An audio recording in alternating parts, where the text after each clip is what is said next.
Rock star panel, I gotta say, these ladies are major. They're gonna come up here. Actually, why don't you guys come up here? You guys can introduce yourselves. I'll just, as you guys walk up, have a seat. I can just make sure that I talk a little bit about what we're gonna talk about, which is digging into content. Content is key. Hey. No, just come on up. You guys are gonna do your own intros. I just wanna make sure we can go around. There you go, have a seat. Pick whatever seat you'd like. Without the mic.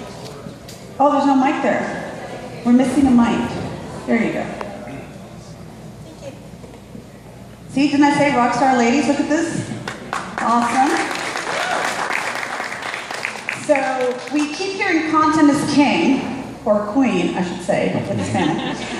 So we're going to dig into that a little bit. I could probably say we're all disruptors here. We're going to talk about that too, different lines of businesses. We're going to talk about how to drive engagement, innovation, navigate this interesting and evolving digital and mobile landscape, and definitely talk about the role of multicultural audiences, the powerful, influential audiences that are the future of everything we're talking about. So, glad you can join the conversation. I'm going to toss it over to each one of you ladies and do your quick intros, 1 to 2 minutes, give us a little bit of a peppering of your background, how you got here, and what you're doing today, and then we'll dig into a lot of different arenas within the content bucket.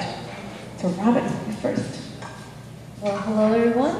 Thanks for coming. My name is Robin Burrell. I have a 10-year experience and background in interactive content with an emphasis in mobile.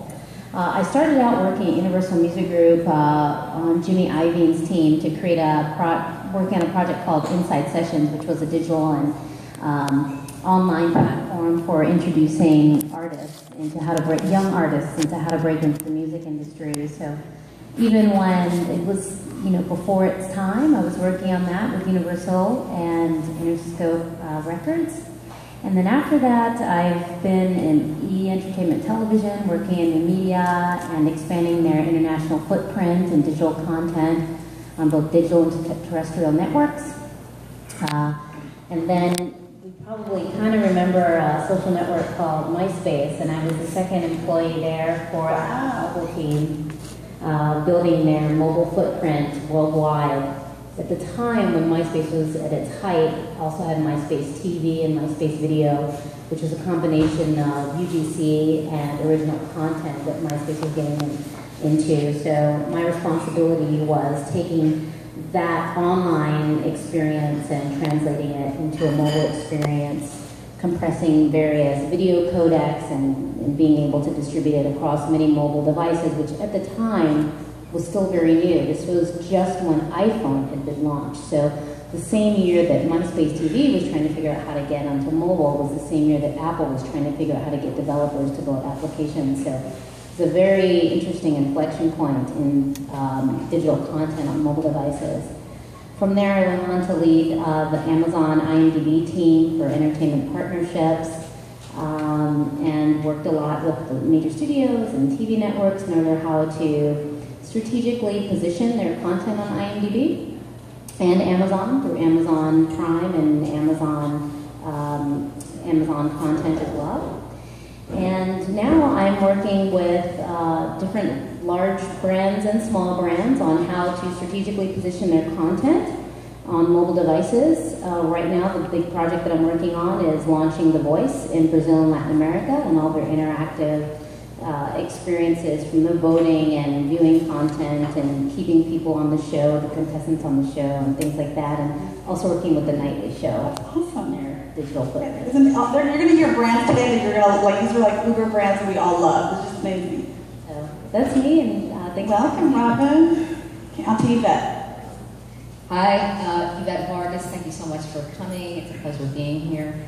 And so I'm originally from New York. I've been a multi-platform content creator basically from the time that I got out of the womb.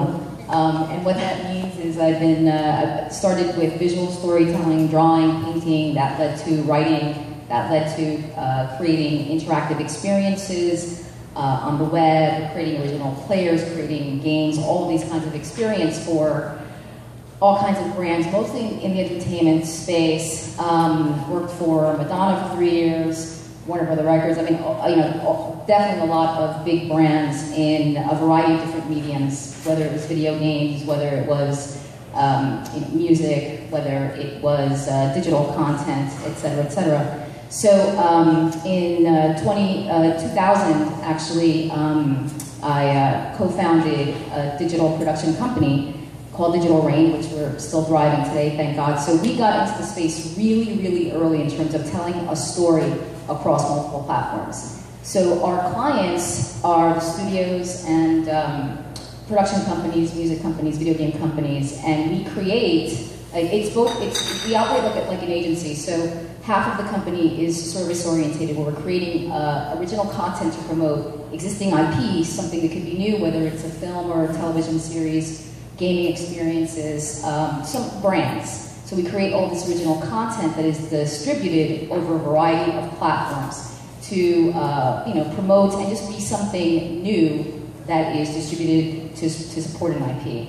And then the other side of the company is where we create our own original content, and it's all multi-platform. So it really is creating this 360 universe of a story.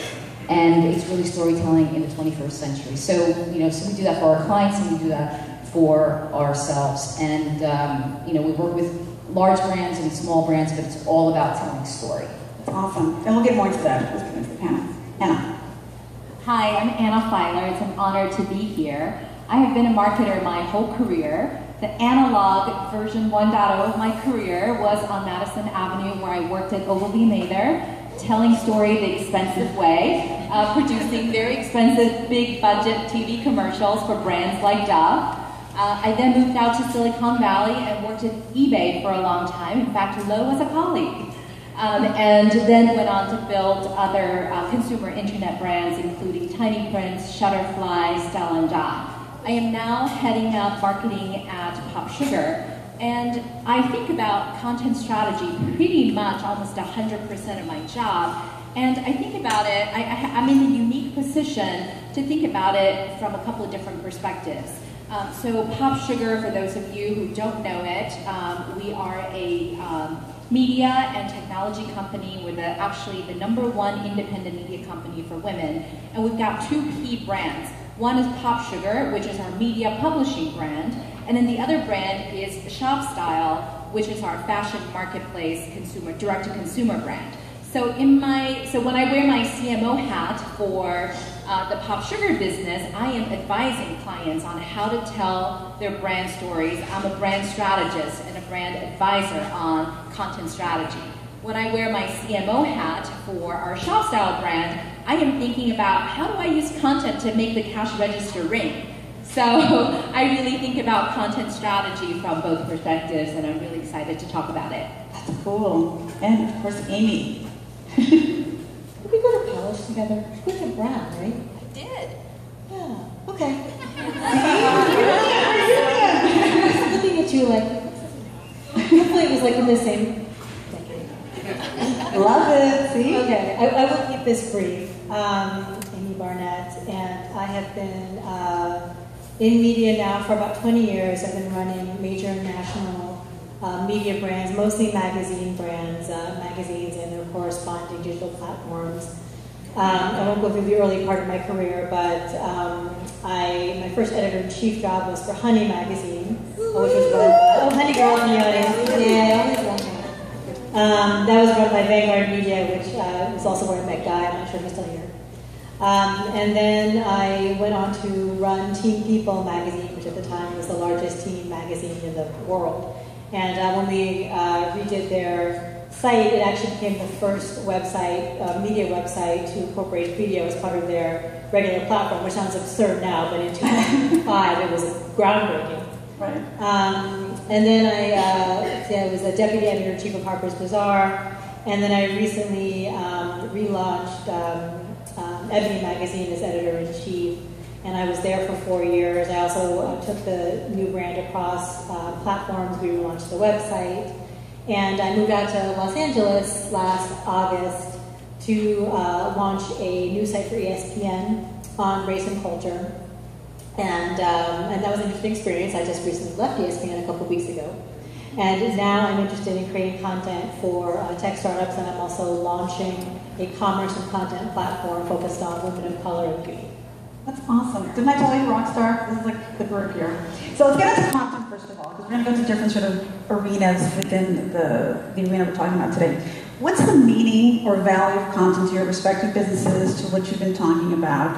How do you formulate that content strategy?